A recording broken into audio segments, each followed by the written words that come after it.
আসসালামু আলাইকুম প্রিয় ফুটবল এবং ক্রিকেট ফ্যান্স, আশা করি ভালো আছেন। অসংখ্য ধন্যবাদ যারা আমাদের চ্যানেলটি সাবস্ক্রাইব করেছেন।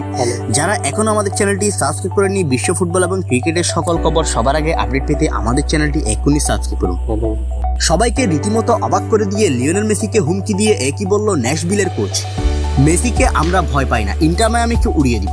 দর্শক সংবাদ সম্মেলনে সবাইকে অবাক করে একই বলল ন্যাশভিলের কোচ। বিস্তারিত জানতে দেখতে থাকুন পুরো ভিডিওটি। ন্যাশভিলের বিপক্ষে MLS এর লিগ কাপের ম্যাচে মাঠে নামে ইন্টার মায়ামি। কয়েকদিন আগেই মুখোমুখি হয়েছিল ইন্টার মায়ামি এবং ন্যাশভিল। সেদিন কনকাফ চ্যাম্পিয়ন্স লিগের কোয়ার্টার ফাইনালের ম্যাচে ন্যাশভিলের বিপক্ষে হেরে টুর্নামেন্ট থেকে বিদায় নিয়েছিল ইন্টার মায়ামি। এবার আবারও ন্যাশভিলের বিপক্ষে মাঠে নামতে চলেছে ইন্টার মায়ামি। দর্শক, কিছুদিন আগে ন্যাশভিলের বিপক্ষে 2 লেগ মিলিয়ে 5-2 গোলে হেরে কনকাফ চ্যাম্পিয়ন্স লিগ থেকে বিদায় নেয় ইন্টার মায়ামি। এবার 21শে এপ্রিল আবারও শক্তিশালী ন্যাশভিলের বিপক্ষে মাঠে নামতে চলেছে লিওনেল মেসি ও সুয়ারেজের ইন্টার মায়ামি। আর এই ম্যাচের আগে মেসিদের যেন হুমকি দিলেন ন্যাশভিলের কোচ। ম্যাচের আগে সংবাদ সম্মেলনে ন্যাশভিলের কোচ বলেন, ইন্টার মায়ামি আমাদের কাছে কোনো কিছুই নয়।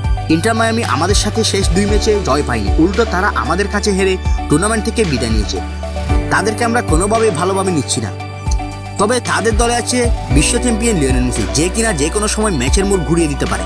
কিন্তু আমরা মেসিকে ভয় পাই না, কেননা তাকে আটকে রাখার জন্য আমরা সকল ব্যবস্থা করে রেখেছি। জয় আমাদেরই হবে। দর্শক, ন্যাশভিলের বিপক্ষে গত ম্যাচে ইন্টার মায়ামি হেরেছে। সেই ম্যাচটা মেসির জন্য ছিল প্রতিযোগিতা, কিন্তু সেই ম্যাচ কাজে লাগাতে পারেনি লিওনেল মেসি। এবার মেসিদের আগে থেকেই হুমকি দিয়ে রাখলেন ন্যাশভিলের কোচ। কিন্তু 14 মৌসুমে অসাধারণ ফর্মে আছেন লিওনেল মেসি। তো দর্শক, আপনার মধ্যে এই ম্যাচে কে জিতবে বলে আপনার মনে হয়, ন্যাশভিল নাকি ইন্টার মায়ামি? আপনার মতামত জানিয়ে দিন আমাদের কমেন্ট বক্সে। দর্শক, বিশ্ব ফুটবল এবং ক্রিকেটের সকল খবর সবার আগে আপডেট পেতে আমাদের চ্যানেলটি এখনই সাবস্ক্রাইব করুন। অসংখ্য ধন্যবাদ এতক্ষণ আমাদের সাথে থাকার জন্য।